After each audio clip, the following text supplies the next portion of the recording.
Lowry. On the sideline before those couple turnovers in the first half, Fitz was telling you guys he wanted turnover. He wanted the ball back. What was kind of happening to you guys as a group on those back-to-back turnovers? I think we just regrouped on the sideline. It's always our emphasis playing with Western football to get turnovers. So we knew that would be a big emphasis in the game, a big turning point in the game to get turnovers. So we just regrouped and made plays. So that was just the bottom line. Do you feel like you wore them down a little bit in the second half? I think so. The first quarter was pretty tough. It was pretty humid out here, but I think we adjusted well to the heat, hydrated well. So I think we just really conditioned well all week and throughout this whole summertime. So we knew this game would be hot. We were definitely prepared for it, and we just went out there and just finished hard in the fourth quarter. You know, Duke's trying to crack into the top 25 like you are, and you guys played Stanford. How do the teams measure up? You know, because people will say, well, maybe the first two games Duke won, those opponents weren't that good.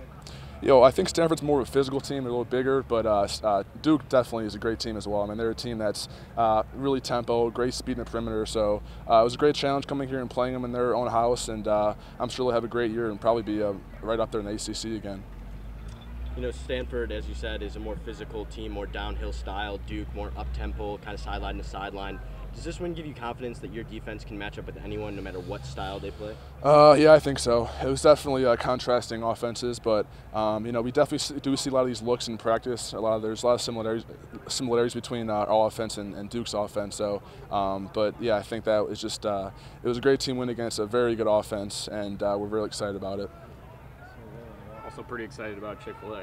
Yeah, it's huge. The last time we had Chick-fil-A was, I think, a Notre Dame game. So it's definitely good to get Chick-fil-A again, and it's just definitely always a good time eating Chick-fil-A in the bus. So, as a veteran, looking back at 2013, you guys started fast that year as well. What have you learned from that experience, and what are you trying to instill now as a senior on the rest of the guys in the locker room? Yeah, I would say just consistency. I think that comes with the right work ethic and attitude every day. And really, we got to prepare for Ball State come Monday. So we got to enjoy it while it lasts, maybe tonight, tomorrow. But we're facing a really good opponent in our house next Saturday. So we got to practice hard and prepare for another really good team. So.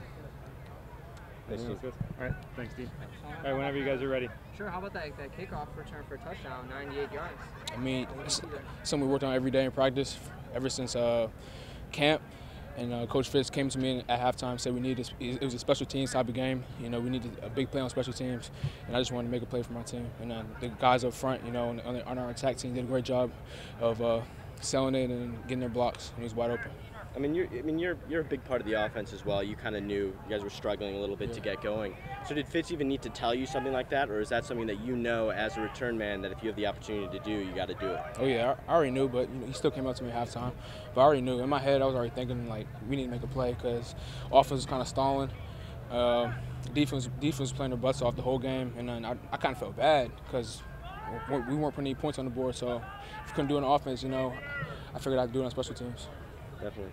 And then in the passing game, I guess and in the run game as well, you're utilizing both assets. How would you assess Clayton's play today? I know he struggled a little bit with those interceptions, but just his growth so far, what have you seen? He's young. He's only his third college game. He's going to make some mistakes. Our job is, as running backs, is to run the ball. If he struggles, we have to be great. And Coach Mack holds us to a high standard because of that. So, I think Clayton did a good job, managed the game. We won. We won the game. He could play better. He knows that, but ultimately we got the dub, so that's what matters. So the year before you came to Northwestern, obviously the Wildcats started quick off the 4-0, and then Ohio State came. But a lot of you younger guys have said this is a new team for Northwestern. In what ways are the next few weeks going to show how you guys are a new team from what happened in 2013 and even last year? Well, I can't speak on what happened in 2013. I wasn't part of the team. But speaking on what happened last year, it's just the camaraderie. I feel like it's a different vibe in the locker room. A lot of guys are closer. I feel like I can talk to anybody on the team, whereas last year, I don't think that was the case. I can really honestly go up to anybody and have a genuine conversation. So I think it's the camaraderie, the trust we have with each other that really separates this year from last year's team. Thanks. The same way that the DBs are a real tight-knit group, do you feel that's the case with the running backs as well? Oh yeah. We put in a lot of extra work together, and when you do that, you grow close. You know, I want to see Justin run for 100 yards. Warren had a great run today. You know, I was the first one to congratulate him. And same thing with me when I had my return. Those were the first guys on the sideline. So we feed off each other. We really compliment each other well, and I feel like it's probably some of my best friends. Yeah. Thanks. Thanks, guys. Appreciate it. Tackles in the first half. What happened in the second half? I don't know. No, when you're seriously, when you're if you want to No, answer go that, ahead. No, I don't want to answer that one. But seriously, if you're, when you're having a first half like that or a game like that, is that going through your head? Like, do you realize that you're kind of making all these plays, or just in the flow of the game? Just the flow of the game. You never want to get too high, too low, and I think defensively, we came out with an attack mentality, and I got to give credit to Duke. They came out to play as well, and it was a great hard-fought battle in the first half and also the second half. I just like the way defense came to play today. And then in the first game of the year against Stanford, it's obviously a more physical downhill team. Mm-hmm. Duke is more kind of spreads you out sideline to sideline. Does this win and this defensive performance give you guys more confidence you can play against any type of offensive style? I think we have confidence that we can play against any style. I think that we still have a long way to go, though. We are definitely not where we want to be at, and yeah, we have a long way to go. And to be the top defense that we want to be, we have to correct a lot of mistakes that we made today, and we have a long way to go. So yeah. What are some of those areas where you guys have a long way to go to improve? Do you have any specifics? Tackling, that's number one. We missed too many tackles in the first half, and also just gap assignment. Just make sure everybody's standing in their gaps, especially me. I made a few mistakes today, and. You know, everything else, I like the way we play fast to the ball. Everybody's running to the ball and stuff like that. So it kind of takes away of, the missed shadows of, like, the mistakes that we do make. But, just as long as we're playing together, I think we're fine.